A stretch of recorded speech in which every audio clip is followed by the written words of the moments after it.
right, everyone, it is launch day for the game that shall not be named because the name includes a word that overlords don't like. So I'm not gonna say it, but you know what I'm talking about because you clicked on the video. It's been a long road, but we're actually here now and the game is available to play in early access if you happen to spend $100 on a deluxe copy. Now, I should say at the very outset that yes, I have this version of the game. That does not mean that you should get this version of the game, okay? Instead, watch this video, watch some other people's videos, and see what you think of the game before choosing to purchase it. Do as I say, not as I do, okay?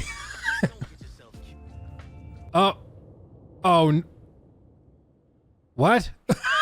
Okay, I don't know how my account would log in from another device because it's just me, but okay. I mean, this kind of goes with something that's been happening all day, which is server issues. In case you're not aware, this game launched in early access for people in New Zealand, first in the world because of how time zones work. It's kind of a little hack if you're a New Zealander or New Zealandite. I don't know the term. Anyway, the game was supposed to be available at like 4 a.m. my local time, which in New Zealand time was midnight. So a lot of people were changing the time zones on various consoles to make it look like they were in New Zealand so that they could play the game at that time. However, there were so many server issues that for the first 11 to 12 hours that the game was available for its 72-hour early access period, you just straight up couldn't play. And they kind of stopped communicating exactly as to why. Initially, it started because whenever you would log into the game, it would automatically complete the main story for you, unlocking all spoilers, all late chapter replays, achievements, all sorts of stuff like that. Which, let's just appreciate how insane it is that a bug like that makes it to launch, but somehow it did. So people were just booting up the game for the first time and then completing the whole story in a matter of seconds, which is crazy. We were actually on stream watching this as it happened, and I felt really bad for these guys that clearly were very excited for the game, and they just straight up couldn't play it. So they ended up sitting on stream for 8 to 12 hours, getting to play a grand total of maybe 25 to 45 minutes. And now here we are in a similar situation where the servers are giving us trouble. So now we're going back through the tutorial sequence again that we just saw. Little cutscene. If I skip it now, we're back here and let's see if it boots us out again. That would be very surprising, but let's try again.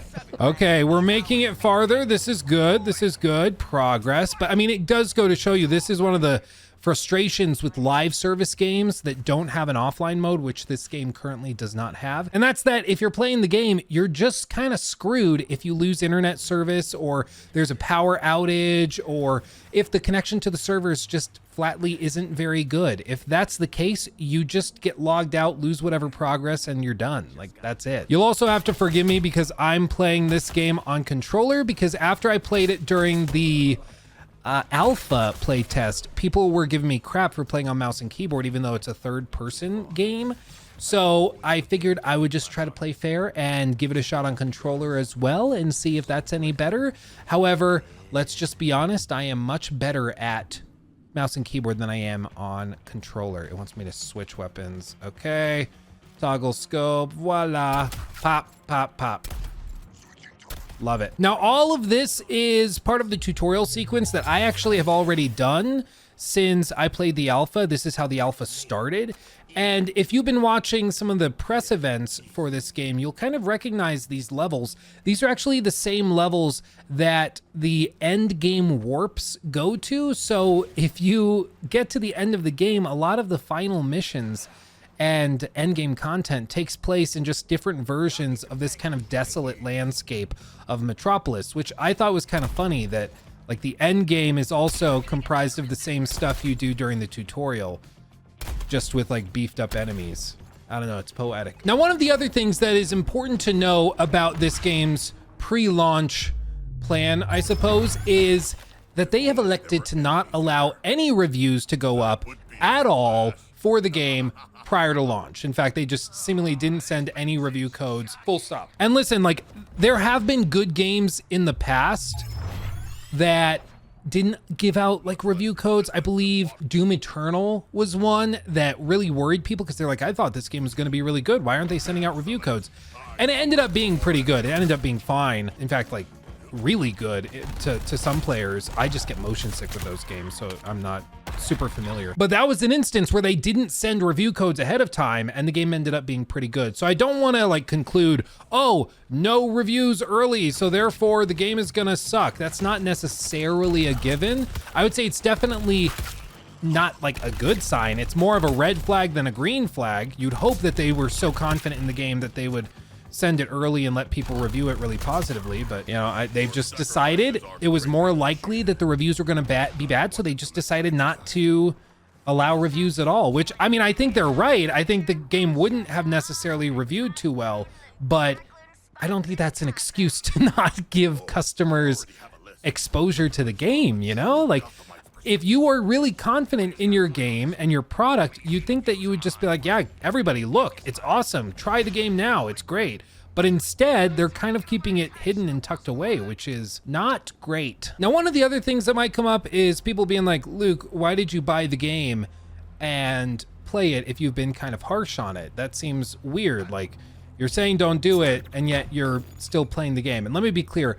As a YouTuber and streamer and stuff, I have connections that people don't normally have by the nature of this work. And me and my agent and everybody, like, we have connections in the industry. So I very fortunately didn't have to pay for this deluxe version of the game. I got it for free, which is awesome. But I want to be clear that even if I were to pay, say, $100 for the deluxe version of this game, by making a video, either the game ends up being way better than I thought, and I can tell my audience that, and this game will get way more sales as a result of that, because as a skeptical person, if they win me over, that carries a lot more weight than a fanboy being like, oh yeah, the game looks pretty good to me. Like, of course it does. But if I change my mind, it's actually really substantial and significant. On the flip side, if I have a negative takeaway from the game, and I actually find it wanting in many ways, I can communicate that to my audience and potentially save hundreds of thousands of people the money they would have wasted on a game that isn't very good.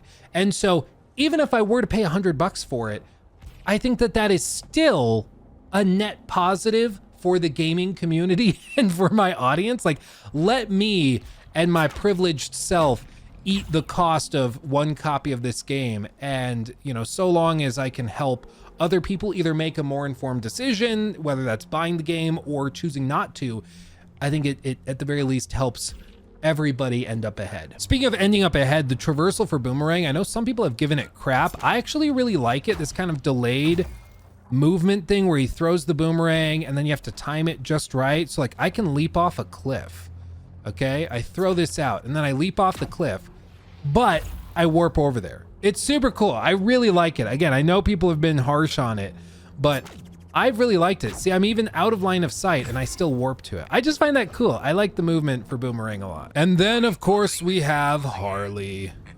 You gotta love Harley Quinn. Now, just like I remember, the game is very much about movement through these open levels, fighting waves of purple and blue enemies that fill out levels. The world itself is pretty dead, like literally. It's just a bunch of like people turned to ash or people who have been infected and turn into Brainiac dudes. And like, that's fine for a game like this. It kind of begs the question, like, is this world really worth saving if it's this empty and like largely uninteresting? But you know what? Some people might not care.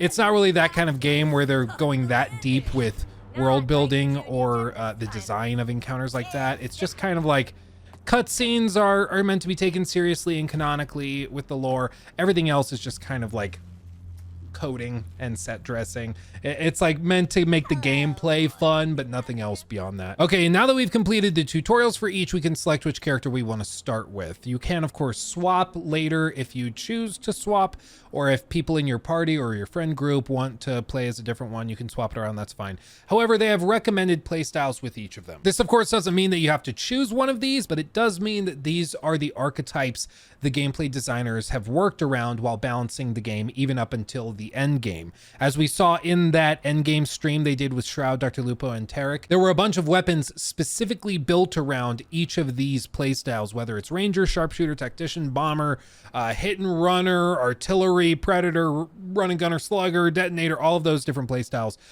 is what they were balanced around. So with that being said, I mean, with 3 to each of the 4 party members, still 12 overarching play styles. Some of them are like Ranger, focusing on long range stuff. Others are about handle heavy firearms or more melee focused combat or explosions and AoE effects. So it kind of fits in with your standard looter shooter archetype system, but notably there is not a healing archetype, which makes sense with the characters in this world. It wouldn't really make sense for like King Shark to be like, okay, I'll stay back and heal everyone. That wouldn't really make sense, but I do think that that is interesting to note. Because I think she's the most iconic, we're gonna go with Harley Quinn. I played King Shark a lot during the alpha, and then on another save, when I was playing with some other friends, I played with Boomerang a lot. I don't know, Deadshot to me is just very normal. Like there's nothing super exciting about him to me, at least in terms of like movement and stuff, but you know, what are you gonna do? Yeah, they also have this shield harvesting system, which basically just means that if you want to regen your shield, you have to go and melee attack enemies, and that will make them drop shield recharges. It's like pretty standard as far as some of these games work. However, it is important to note that this is done for a very intentional reason, and that's because it encourages like really aggressive play, which tends to lead to more fun combat, because you're, instead of like hiding away, trying to play super carefully, you are actually getting inside the fight and getting up close and personal, which people tend to report having more fun with. It's kind of interesting that players, if given the opportunity, can play like really slow and methodically, but they tend to report having more fun during play tests if they're encouraged to be more aggressive while playing, which I just think is really interesting. It says a lot about humans that we enjoy being aggressive, but we tend to be a little more placid in our approaches. Shoot the glowing purple zit. Love it. Okay, I should actually pay attention to what I'm supposed to do. I'm supposed to shoot their legs and then shield harvest, shoot their legs and then shield harvest, and then I can move on. I just got caught up like shooting them generally, but I kind of forgot I'm supposed to be doing something specific because we're still in the tutorial. Oh yeah, one question I have is actually whether I can expand the FOV a little bit. That's something I wasn't able to do during the alpha playtest, and I'm wondering if you can do it now. So let's actually see, because we're not in the actual game yet, so we don't have to worry about like the game not pausing during a mission or something. Video, there really are no advanced setting. Field of view, oh, okay, I can read. 110, save. A little wider. Ooh, performance takes one hell of a hit though. I should say we're on the Series X right now. So we are not running on like a super high-end PC like I normally would. So that is interesting. It definitely dropped in terms of performance when I did that. It's not that bad, but it definitely looks blurrier. So I'm guessing it did like a dynamic resolution drop or something, because it does feel a good bit blurrier. And maybe that's just me. I'm not sure if that comes through in the video or not, but yeah, it's noticeable to me. Yeah, and then this is back to 90 degrees. So I think I'm gonna have to keep this for now. And when I continue on PC, I'm gonna have to crank it up a bit. I think that that's what I'm gonna have to do. Oh, there we go. Okay. So not bad. Just not what I would love. But for consoles, I mean, you're always going to be limited. Oh, shoot the giant glowing purple zit. That's most of this game, by the way, is shooting the glowing purple zit, just so you know. In case that wasn't clear yet, that's most of this game. 7 days earlier, we actually escaped. Voila. Trial by fire. And then we head to Arkham Asylum. And this, I think this has actually been revealed in gameplay trailers and like things that they've actually released. I think they released this full sequence of cutscenes that are about to happen. So instead of just rehashing that here, I'm just gonna skip on past it, because basically all that happens is that they go tell the Suicide Squad that they're gonna be the Suicide Squad, and then they get launched into Metropolis, and that's kind of it. So we're just gonna skip past this part, and I'll be back in a second when we're back to gameplay. Okay, and here we are. We just crashed this like train thing into this vault thing, and now we are waiting for some dialogue to play out. Now, during the alpha, one of my biggest frustrations, and I mentioned this in the video I posted after the fact, there's a lot of sequences, at least in the early game like this, where you just kind of stand around and wait for dialogue to play out. And normally, like, I'm fine with narrative stuff in a game. Of course, my favorite games ever, in every shape and form, are very heavily narrative games. So I don't have a problem with narrative stuff in a video game, but I do have a problem with like lazily implemented story and exposition plot points and things. Because in this case, it's just like, what's the most boring way to possibly reveal information? One, I would say would be like written notes that you find in the world. I find that super boring and kind of lame. Other than that though, having the player just stand around and wait for the dialogue to just be talked to them and at them, I find that to be very, very boring and unremarkable. And that's something that this game relies on a lot, unfortunately. But again, to be fair, I only played the first couple or few hours of this game, so it's not really clear if that gave it like the fairest of shakes. So I'm going to keep playing and we're going to see what this really has to offer, because I don't want to just replay what I played in the alpha and then offer the same thoughts all over again. I'm going to try to push even further in this video beyond that and try to get some fresh perspectives beyond what those initial impressions were. For me, the most interesting thing that they're going to do over the next like 5 to 10 hours of gameplay, I think, is introduce the secondary cast of characters that's used for like shops, upgrades, you know, the things like, you know, upgrading your character, gaining new abilities, maybe altering. Oh, that's cool. The building collapsing in the background. That's cool. Things like that. Introducing that secondary cast and sort of the infrastructure for the long-term gameplay. And what I'm really curious about is whether or not the story comes to a halt and they introduce the grind, or if it's kind of a steady pace of the story throughout and the grind only really kicks in during the end game. I'm genuinely interested because a lot of the time, live service, looter shooter type games have heavy grind, but they only bring it in after like 5 to 10 hours once you've gotten your feet under you, and then they bring it in. So it's gonna be interesting how they pace this, because so far my understanding is that everybody who's gotten to play this early, whether it was the playtests or the journalists who got to try the game ahead of time, we all played the same thing, which is this section you're seeing right here. And then Dr. Lupo, Shroud, and Tarek got to play an endgame section specifically catered, and that section was like very, very carefully organized by the developers. But nobody's seen the interim. Nobody's seen past like 3 hours of gameplay until the end of the game, or what that looks like. And that's what I'm particularly interested in. We still don't know how long the game is even. And there he is. Brainiac wondered how you got off the ship. Speedster secret. The League doesn't leave anyone behind. I ran quickly. Let's make you right, buddy. You know, in various that's directions. just what I was gonna say. Well, pretty cool, right? And this is another instance where we just kind of walk around. You can't sprint, you can't jump, you can't start swinging around the city. You have to just stand here still, walking around until it decides that you can run once enough dialogue has played out. It's just a small frustration of mine, dare I say a pet peeve, but you know what? It is what it is. One of the other frustrations people had was with the UI, and I can see why. I mean, there's constant reminders of like, try this, slide upon landing, and it also drives me a little crazy, because if you do like a big jump, that doesn't trigger it, and until you've completed enough of these, they just keep spawning.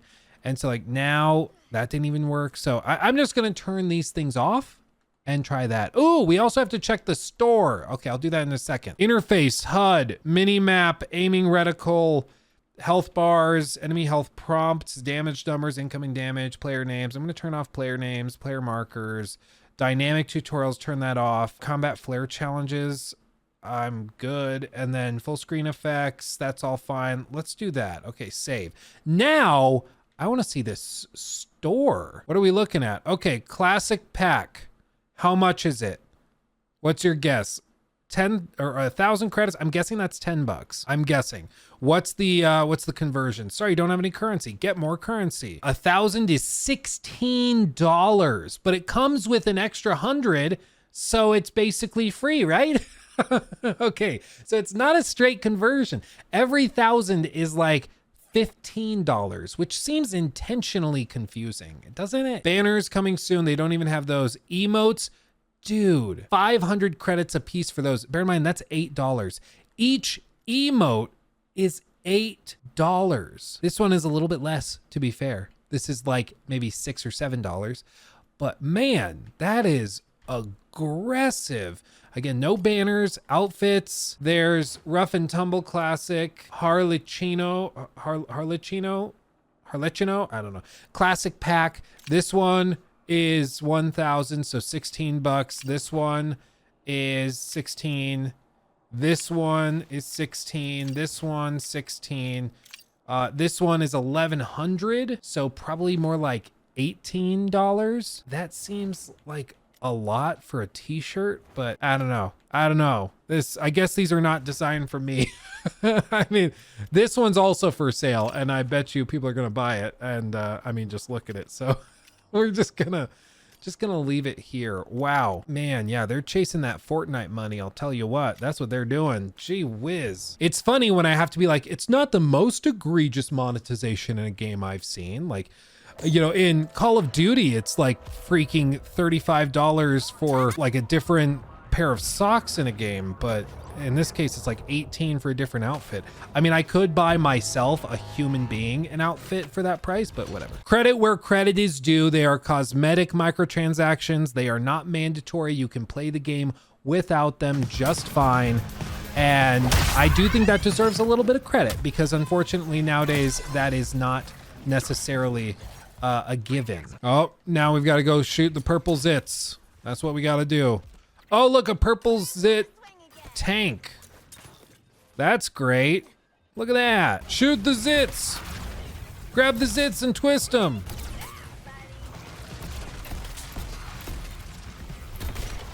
There we go. It literally is about just circling around it and shooting the zits. Like, unironically, that's all it is. That's funny. That's funny. Okay, we reach here and now slow down to a walk while the dialogue plays out. Crush that guy. It's fine. And then we hurry up and wait. Hey guys, can I help it? Oh. Oh no. It's okay. I got you. Oh no. I'm so sorry. But okay, like I said, we've seen all of this stuff before, so I'm going to pause the recording now, zip forward to a section you might not have seen, and I'll be back. Sorry, it's been like 20 seconds and I ran into this bug where this guy died and is completely frozen, which I just thought was funny. So I figured I'd show you. See, he's just sitting there, silly goose. What a goober. What a goofy goober. Okay, anyway, seriously, I'll be back in a second. All right, now here we are in the next cool part, which I'm gonna show you. Now, I meant to show you the cutscene that plays right before this, but I accidentally forgot to record that part. So here we are. I'm a professional. It's okay. I'm a professional YouTuber. I do this for a living. So basically, we are in a museum full of Batman memorabilia, which you might recognize from like the Arkham series. And a lot of the art here is actually drawn by a real comic book artist that's done a lot of stuff for Batman. And the way this has been phrased by members of Rocksteady is that this is a love letter sequence to fans of the Arkham games. And I mean, you can tell it's a bunch of little nods and designs from those games. But now we're playing as the Suicide Squad and we're running through these levels, but Batman is hunting us instead of us playing Batman hunting him, which is a cool reversal and kind of flipping on its head. It also makes you realize just how obvious a lot of those like bat bomb things were on the ground. Like, I don't feel bad for any criminals at all that didn't see those. Like, come on, pretty obvious. But there's just bodies everywhere. And this kind of brings us to discussion of perhaps one of the most controversial things that's been brought up with Suicide Squad recently, and that is the treatment of Batman in this game. Now, like I said at the very top, there was a bug when the game launched where basically you could have all of the story spoiled for you because it would unlock all the achievements, you'd unlock all the cutscenes and everything. So, isn't that cool? That's kind of fun. So a lot of people had the ending spoiled for them right off the bat, or at least the ending of one particular character spoiled for them. And as a result, people were not super thrilled because they felt that it was somewhat disrespectful to this iconic character, and specifically a character that they love dearly, coming off of the last trilogy of games that Rocksteady has basically abandoned and has shifted into doing this. So that it felt very much like a slap in the face to players. And like, there's no way for me to discuss this outright without spoiling it as well. So I'm kind of beating around the bush and dancing around it. What I will say is a single cutscene doesn't necessarily reveal the whole story. I also fully expect them to do a bunch of time travel, alternative dimension BS to get out of consequences for this story. As they've already shown and discussed publicly, the whole end game is tied up in alternative universes and dimensions and stuff. It's like called Elseworlds. So they're already saying that they're going to do that type of thing. So I'm not buying fully that that's out of the realm of possibility. But I do think this sequence is really, really cool, actually getting taken down by Batman. I think it's a fun kind of twist on the narrative. However, like I said in my early access alpha playtest gameplay footage thing, what my problem is that this sequence is really cool for about 6 or 7 minutes. That's all it lasts. And then after this, it goes back to regularly scheduled programming of fighting waves and waves of purple zitted enemies. And for me personally, like, this is the kind of game I was hoping for, these cool kind of suspense thriller type levels. And unfortunately, at least in what I've played so far, these are very, very few and far between, very, very rare. Instead, it's like a cool little nod to the Arkham series early on in the game. And as far as I can tell, it's the only time something like this happens, but we will see as we continue playing. This should tell you right here that Batman is not the Batman we know. Maybe Batfleck, isn't that what it is? Ben Affleck Batman, because he used guns in one of those movies, I think, or at least in a dream sequence he did. I don't remember, but he's like actually shooting guns at people, which is, it's crazy. It's crazy. Saves Harley, and then Batman kind of loses it. He goes full Ellie/Abby on his face. Can you imagine what he would have done if he had a golf club? Oh, man. Alive. Of course, Brainiac. Of course, Brainiac. We're ready for phase.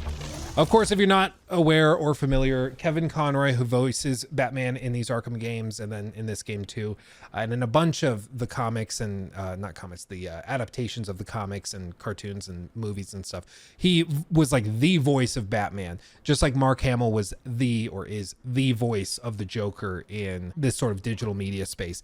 And unfortunately, he passed away last year after a long battle with cancer. So this is his very last role, which I think kind of makes the way that Batman is eventually treated all the more bitter to people, all the more bitter a pill to swallow. Even though he agreed to take this role, he didn't have to. He chose to make this like one of his last projects. So, you know, I guess you could argue that maybe the most honorable thing to his memory would be to support this game, but you know, however you feel about it, I think is valid. It's up to each individual person's interpretation of the situation. I don't think there's a right or wrong answer. But I do think this is a cool little nod and homage to the Arkham series. I really like it. I just wish the whole game were this, which is probably the problem. You know, I've said a lot that I would love for Suicide Squad Kill the Justice League to be like my new obsession. I'm looking for a new obsession game. I've played way too much Baldur's Gate 3 for any human being to reasonably justify. So I would love to have a new thing to tackle. I'm feeling like this is not a game designed for me, and that's okay. Not every game is meant for everybody. You might love this kind of game and hate a game like Baldur's Gate 3, and that's okay. I just think that what makes it particularly bitter with this game is that we know what the studio is capable of, and they are world-class developers of third-person adventure, like suspense thriller games. And so to see them shift to this just feels like a huge pivot, because it is. And it's not one that we're particularly happy to see, because like going from live service or mobile games or something to like third-person adventure. Oh, did you see that pop in and that freeze? Oh, baby, that was rough. To do that is like one thing, but to fully pivot from the narrative, like award-winning narratives too, to this live service looter shooter thing just feels like a slap in the face to a lot of us core fans of their like original work that put them on the map, you know? Okay, now here we are at the first look at the talent system. So you earn XP by killing enemies and completing activities to increase your character's level and gain talent points, or TP. Everybody loves some good TP. In one of the 3 talent tree branches. Choose from the currently available tier of talents to increase damage, defense, and more, as well as unlock new abilities to use in combat. Some talents are always active, while others are triggered by specific conditions, such as performing traversal moves, enemy hits or kills, or by increasing the combat combo. Talent choices are not permanent and can be edited at almost any point, so try different builds or follow the recommended playstyles to lean into your preferred theme. Combat combo is increased by chaining together traversal moves with enemy kills and playing skillfully. Different talents will trigger at different amounts of combat combo and above. Taking damage will decrease the combo. Okay, minor damage and missed shots will build up the combo breaker, while avoiding damage and landing hits reduces it. Okay, keep increasing your combat combo, or CC as I'm gonna call it, or after a short period of time it will expire. So just like the Arkham games, you wanna build up that combo and you will do better, basically. So that makes sense. Each of these guys has 1 point that we can put into one of these categories. For Harley, thrills and kills, plus 35% firearm ammo reserve capacity, and for every 1 combo, increase pistol damage by 1%. Oh, I see. We only have 1 point in the thrills and kills option, so that's the only place we can possibly put it. So we're gonna unlock this whether we like it or not. It will increase damage dealt during, let's see, ammo drops, when we pick up an ammo drop, I guess. Maybe. And then a 5x combo on a successful counter. We get a 50% chance for 10% damage dealt in an ammo drop. Okay, I think that's what they're saying. Like, these are those upgrades, like I said in my other video, kind of in the initial reaction to the alpha. A lot of the improvements and skill tree things that you get are like those 10% increased like damage to a pistol, or when you have like your counter go up to 20, it goes up by 1 percentage point each level, so you end up getting plus 20 damage if you get all the way up there. But it's an incremental process, so by the time you reach the CC of 20, it might have been a slow enough process that you don't really feel the huge spike in like effectiveness of your pistol or efficacy of it. So it's just not really clear how this is going to work in the long term, or if players will connect with it and find it like compelling. But that's what we're gonna see. We're gonna keep pushing it and testing it now that we have the game in our hands. Oh yeah, and then this part is just goofy. It's like their Guardians of the Galaxy sequence. Something more fashion forward.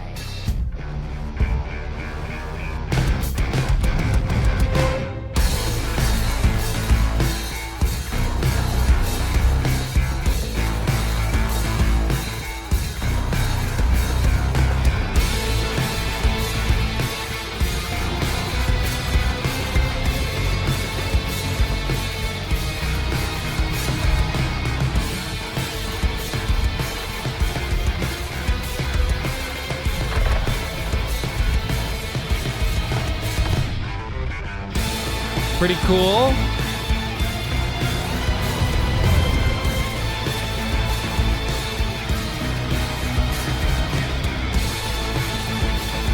Hey, Suicide Squad!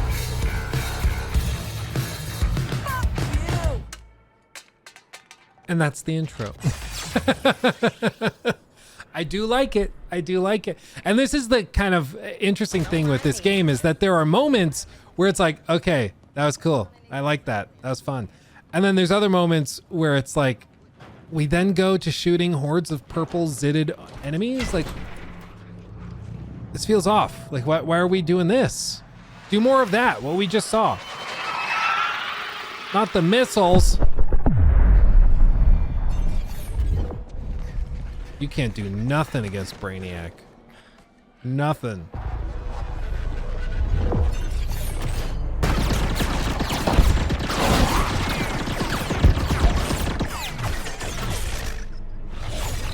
Well, that wasn't very well thought through. I'm just gonna say it.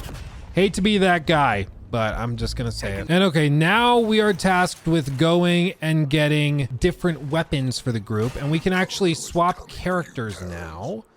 And so like if I swap over here, I can just pop over to King Shark and play as him now if I feel so inclined, which I do. Why not? Now, I should say there are technically Riddler challenges in the game that you can complete, but most of the world's passive activities, or what I call like distraction events, are just like waves of enemies that are walking around the streets like you see down there, or maybe enemies standing on rooftops, or helicopters, or tanks and like mortars with giant zits on them. So for me personally as a gamer, because after all, this is like the Luke Stevens channel, so I'm just going to tell you how I, Luke Stevens, feel about things. It's kind of what we do here. Because of that, Jesus, that was cringe. Anyway, I personally find just like random groups of enemies patrolling on the ground not very compelling. I eventually just kind of tune them out and start to, like, I get blinders on and I don't really see them anymore. You can see like these guys are running around down here, and the only reason I really notice them is because I am specifically looking for them in this instance. But like I find them, I come up here and to hit the other one, but I come up to them and then we shoot them and now they're dead. And like that's what's supposed to fill in the gaps of exploration as you run around. Because unlike other open world games, or games that have large worlds at the very least, there aren't many things to find in the nooks and crannies, surprisingly. At least none that I've seen or come across in my time with the game. And again, maybe they bring stuff later on, but then I would just ask, why are they keeping things hidden, like, to make the world compelling until later? Like, that doesn't really get you out of the problem. You know, like, oh, there is that thing you're looking for. It's just so far into the game that most people aren't going to see it because they're going to get bored before then. Okay, that's still a problem. We still got to fix that. Take the lead, Quinn. Not if Waller wants Ozzy alive. There he is. There's the big man. G'day, Pango. Remember me? No. I always thought his design from Arkham City was so freaking cool. With the bottle as the monocle. It's just badass, man. It's just great. I love it. Now, one of the things I've also noticed now that we're like a little bit deeper in the game is that the frame dips are starting to get like pretty bad. The game is dipping probably into the 40s, maybe into the 50s when it's a little better, but you see all of those weird like stuttery moments. I can guarantee you it feels worse when you're actually controlling it and you're used to the smooth 60 that it normally is hitting. So I don't know if that's just this particular sequence of the game is choppy, but it's not a good look when there's been other technical issues like server issues, and also you withheld reviews because maybe there was something you didn't want the public to see before they pre-ordered the game. So I'm wondering if there are more consistent technical issues that maybe we weren't aware of that could explain all of this. But I mean, again, you wouldn't need speculation if you just gave people reviews ahead of time. Like, just remove the problem entirely. Yeah, I'm not seeing any options to turn on an FPS counter, which, I mean, again, I'm not shocked by that. It's just, it would be nice to have, especially with the performance not that great. I would love to be able to see what it's actually doing because it feels like it's chopping all over the place. But specifically at this point, after we crossed that point with Cobblepot. Now, I reached this point in the alpha just fine, but I was playing on like a super high-end PC. Like, it's actually kind of a problem because I play on this super high-end PC I have, and sometimes that means that my experience is way more positive than most people in terms of performance, just because I need to focus. Just because I am brute forcing my way through it. Oh my God, there he is. Okay, revive me. And there he goes, he revives me. Thank you. Oh my God. Unloading the zits. Oh, he got me. There we go. Got him. Good job, fam.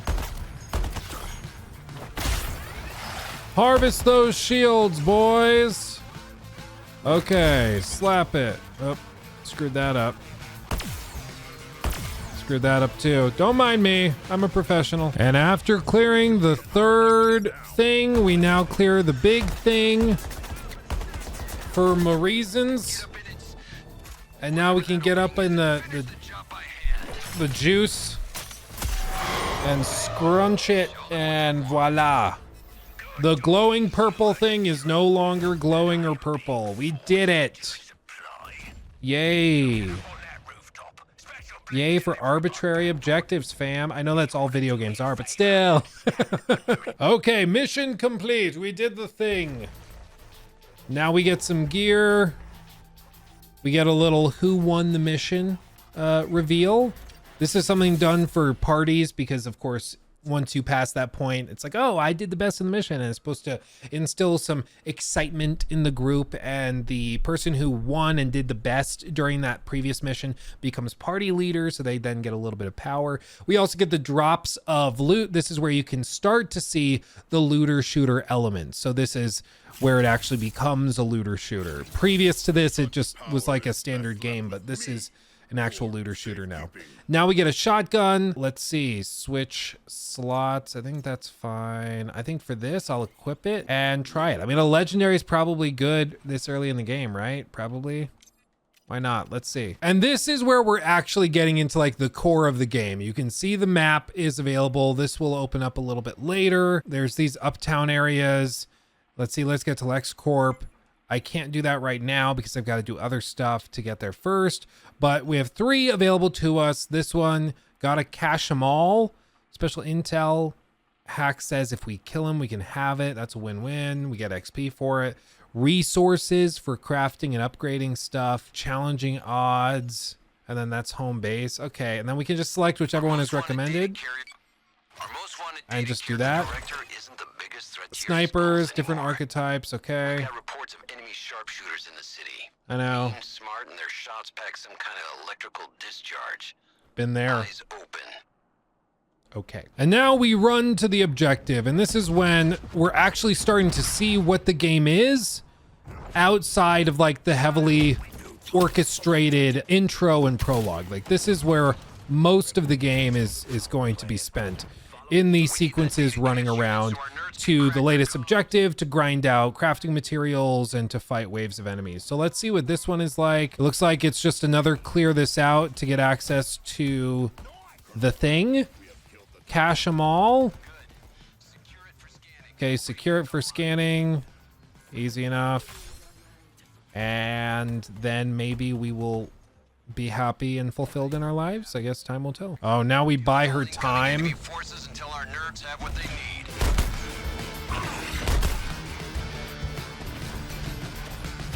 Chase him down. Voila. And then again, this little plays out because I was the best in the party of just me. And so we go forward. Mission rewards. And this is something I said that like got people kind of triggered apparently. I found out after the fact. Some people on Reddit were not happy that I thought that this looked like it used to be a loot box that they repurposed into a mission reward. I mean, it's a literal box filled with loot that now randomly assigns loot to you, or semi-randomly because it's based on drop rates technically. And it does that as mission rewards. And I said during like a stream, I thought that that looked like it probably was originally a loot box they sold to you back when this game was originally being designed and stuff, that they probably pivoted and turned into purely a mission reward system. So instead of also like selling you these and giving them to you as like a reward for completing the mission, it became just the reward for the mission. I don't know. It's just speculation. It's probably nothing, but damn, it looks mighty similar. I'm just going to say it, okay? I'm going to say it. If you're upset, I'm sorry, not sorry. Sorry, not sorry. But I mean, come on. That looks like a loot box to me. Come on. If you pretend it doesn't, I don't know what games you've been playing.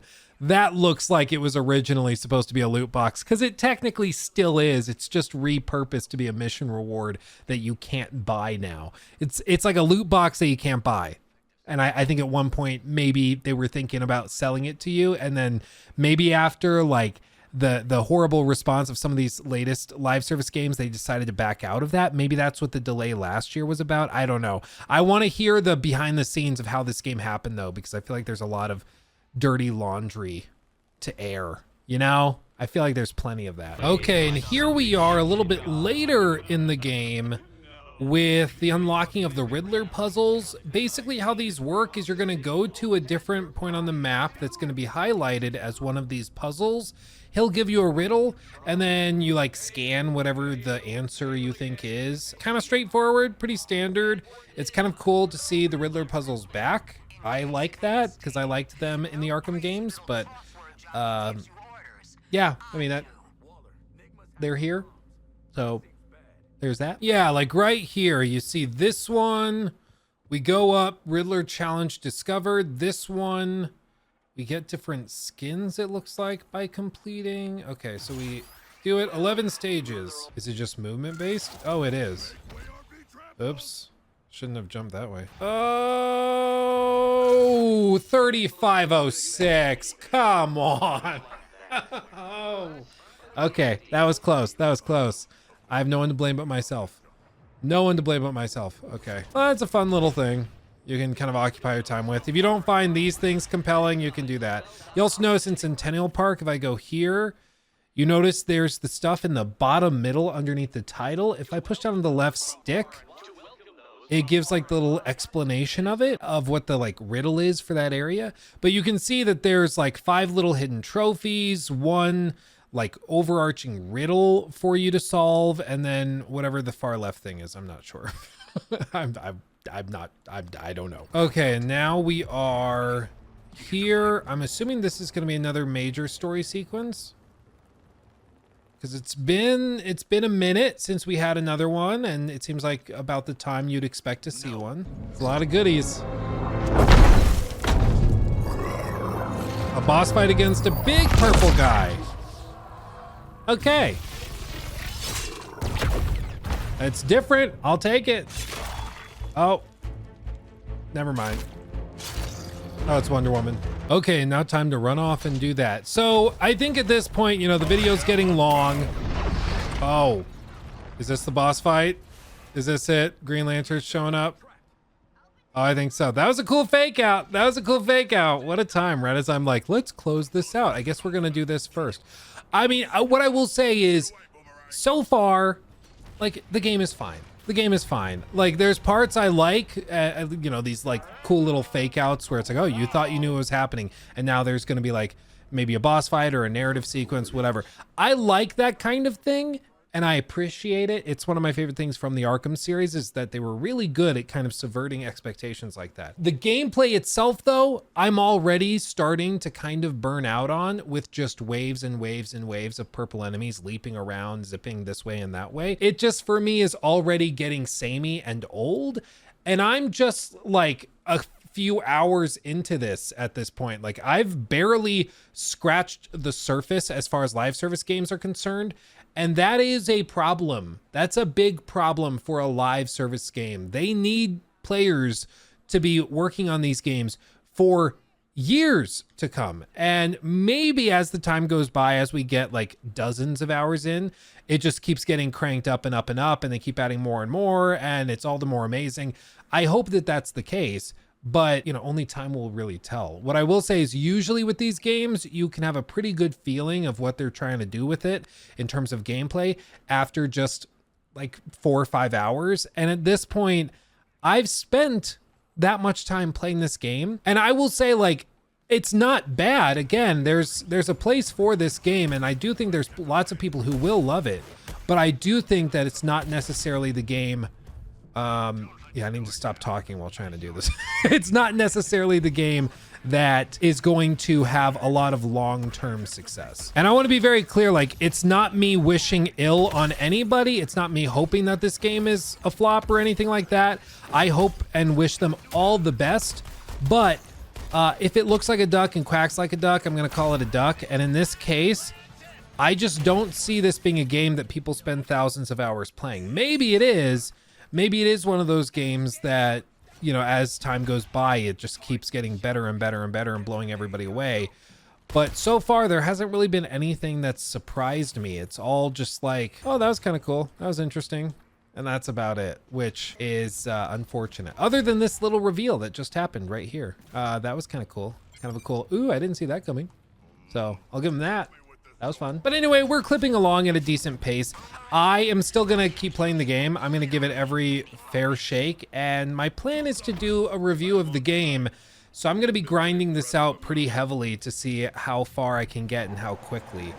And, you know, maybe the game ends up surprising me, and I will tell you guys if I end up really loving it. So far, it's more of what I was expecting, but maybe, just maybe, they surprise me. I knocked something down. But what about you? Are you going to be trying this game yourself? Are you going to wait for it to, I think, inevitably go on sale, or are you waiting for the regular launch of it? I want to know what your deal is, and what's your impression of all this?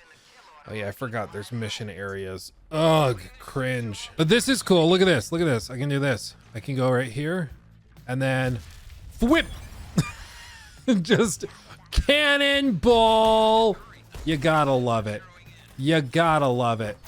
Oh man. You know, I really do think it's a very competently made game. There's a lot here, and heavens knows there's a lot of content. I mean, there's a lot here. There's a lot here. They've not been sitting on their butt, you know, for the last however many years.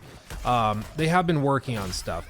Is it the kind of stuff I think we were all hoping for? No. But does that necessarily make it bad? Also, no. As I get curb stomped. Time to open that loot box, though. There we go. It's a box of loot. Technically speaking, you can't be mad at me. It's a box of loot. And then a bunch of uncommon stuff. I think I probably lucked out by getting 2 legendary guns very early. Or maybe that's a perk of having the deluxe edition. They just throw you really high level loot early on. But it feels like the guns I have are way overpowered for where I am. Maybe, again, I just got lucky with the roll. If it's something included with the deluxe, that's broken as hell. They should not do that because it really alters it. But if it's random, that's cool, I guess. It's one of those weird things with games where if it's like a random drop and you just got really, really lucky twice in a row, that's cool and fun because it's like a cool story you can tell. But if it's part of like a paid upgrade, that sucks because then there's an actual gameplay advantage to paying extra. So I don't know. I'm going to look it up though. Let's look it up right now. Oh, let's see. I just Googled it and there are 3 Black Mask Notorious weapons, 1 Squad Gold's weapon dolls, Battle Pass token, pre-order bonus classic outfits, rogue outfits for PS5 only. So there are some things. I don't think I've gotten any of those things yet because these guns aren't like Black Mask related, but there are weapons included. So I know they said that like microtransactions were only cosmetic, but straight up, if you bought the deluxe, one of the benefits of that is like to get 3 weapons that have gameplay effects on them. So like it's not just cosmetics that you can pay extra for. Anyway. And I guess the last thing I should address is the fact that this is a co-op game and that most of the time they recommend you playing this co-op. I will say, like, they've said many times over, because it's been a common concern, that this game is fully playable single player. Like, if you don't want to play with other people, or maybe you don't have anybody else in your friend group that is interested in this game, that's okay. You can still play the game. Everything I've filmed tonight has been solo. So all of this has been AI controlled, and at the very least, they are not disruptive. I haven't noticed them doing anything particularly cool, but I mean, they're still flying around, zipping around, doing their own thing, which is cool for AI companions, you know, just like for them not to interfere or annoy you is an accomplishment that's not easy to pull off. So I'll give them that. I will say, like, I have played this with friends. Like I said, the alpha, I played it with friends, and I thought it was good. I thought it was fine, but we also just did not find it that compelling. And when I asked that same group that played the game with me back during the alpha, I asked them, hey, would you guys like to help me film this video that we're filming right now and play the game again? I was like, I can get you guys hooked up with free copies of the game for that video. You won't have to pay for it. And you know what they said? We're good. And I mean, that I think tells you kind of everything you need to know. I mean, I even have another friend group that I played with that they also were like, Pal Worlds just really got me hooked right now. And granted, like they're mostly like Destiny players, so like they aren't specifically into like narrative looter shooters, if that's a thing, but I guess Destiny is sort of that. So maybe they are the prime demographic and they weren't sold. So I don't know. I've tried to get my friends to play this with me, and even offering them free copies, I haven't been able to get anyone to want to play it. So I mean, that alone I think tells you what you need to know, which is it's unfortunate. Anyway, for real, I'm going to call it there, otherwise I'll just keep going. Thank you for watching. Thanks for chilling with me. Thanks for making my dreams a reality. Let me know what you think of the game in the comment section below. If you're loving it, awesome, tell me why. And if you are just not sold on it, also explain what they could do to win you over. I think that could be interesting. But for real now, I'm gonna call it. Thanks for watching. I love you all dearly. I'll see you in the next video. Hugs and kisses. Bye-bye.